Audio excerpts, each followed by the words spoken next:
Bullock chapter 310 is out, and we got Nagi's comeback already. He was eliminated only 10 chapters ago, but he is like 90% going to accept Buratsuta's offer now. Igaguri got Nagi fired up again, and now there are only 2 days left until the World Cup begins. So let's start with the chapter. In the first page we see Nagi and Igaguri walking down the street. We find out that Igaguri was searching for him in his school, but he couldn't find him there. Igaguri said that he felt like a creep while doing that. Then we see that one of Nagi's classmates told Igaguri where he might be, and he was right because he was in the gaming center. Nagi says that Igaguri is a total creep now. Then he defends himself by saying that he just wanted to come and see him. Nagi wants to know what Igaguri wants from him. Igaguri wanted to ask Nagi what he plans to do about soccer. Nagi still hasn't decided yet, and Igaguri expected that answer from him. But he tells Nagi that he came because he wanted to encourage him to continue playing soccer. The same thing that Isagi told him, but that is wrong. The reason why Igaguri wants to tell him this is because of his ego. How his own selfish ego from when they were eliminated together back there. Igaguri wants to know what Nagi felt in that moment. When he saw his final beat and realized his loss was set in stone, Nagi says he didn't feel much. He just thought it made sense that he got eliminated. Though Igaguri felt frustrated but at the same time happy. The reason for that is because he went to Bullock with the goal of becoming a pro in soccer. So when he saw that he got a club offer, it meant he would not have to inherit his family's temple. Basically, he made his dream a reality. If he wanted to steal Ego's words, they would be that he was fulfilled back there. But was Nagi feeling fulfilled at that moment? Nagi says that sometimes you just have to walk away from things, even if it leaves you feeling unfulfilled. But Igaguri tells him that there is no such thing as a limit to a dream. The only important thing about a dream is just how big your vessel is. Vessel in that situation probably means how hard you want to achieve your goal, most likely how big your ego is. The dream he had of going pro, to him it was something so big he was willing to stake his whole life on it. But in the end, it was too small to fit the vessel it takes to become the best in the world. Igaguri walked out of Bullock fulfilled, but Nagi is different. Nagi is not fulfilled at all. I mean, we saw him camp outside of Bullock for days. He was ready to do everything if it meant him going back to Bullock. So yeah, it's clear that Nagi wasn't fulfilled at all. Igaguri tells him it's time to quit crying and being depressed. There is no such thing as a dream you can't have in this world.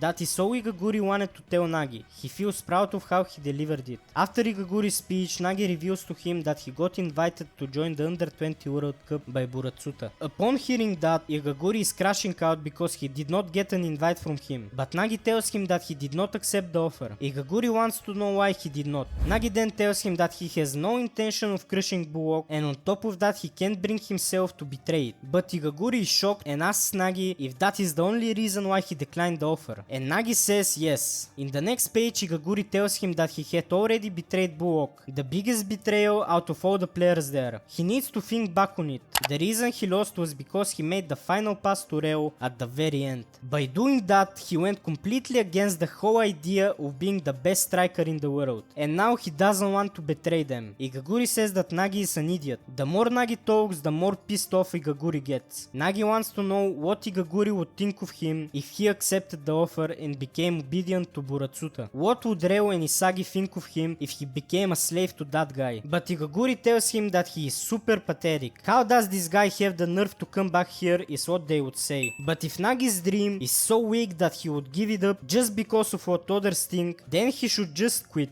His dream won't come true anyway. Nagi wonders if Igaguri wants to throw hands by saying all of this, and Igaguri says that he would fight Nagi 10 times if he has to. Igaguri's parents did not want him to become a soccer player, so when he joined Bullock, he left his home prepared for anything that would come his way. If he loses, he is going to work at the temple his whole life, or he goes pro in soccer. He put the risk and his dream on a scale. Humans can only be fully locked in if despair and hope are both equal on the scale. He has always believed that when he enters flow, that's the moment he is fighting for his dreams. What's up with Nagi? He can't even say what he wants. He is lost because he didn't even think about what would happen if he couldn't achieve his dream. If Igaguri had Nagi's talent, even if he looks lame, Even if it hurts, he would still be aiming for the number 1 in the world. He wants to apologize to Nagi because he went a little bit overboard. Now he's talking about meaningless hypotheticals. Nagi's life is his only and he is sorry for sticking his nose in it. Then we see Nagi picking up Igaguri's hat from the ground. It fell off because he was spitting a little bit too much. But instead of trying to talk back to him, Nagi thanks Igaguri for coming to see him and tells him that he will become a good monk. But Igaguri says that he will become a soccer player. There is no way he is going back to the temple. Nagi walks away, but Igaguri tells him that their talk isn't over yet. And he says that meeting Igaguri got him fired up again. And we see his aura leaking out of his body. He really is coming back, isn't he? I mean, if Igaguri told me all this stuff, I would become motivated too. And there are only 2 days until the Under 20 World Cup starts. A lot of yapping in this chapter, but it was a good yap session. Igaguri managed to change Nagi's mind.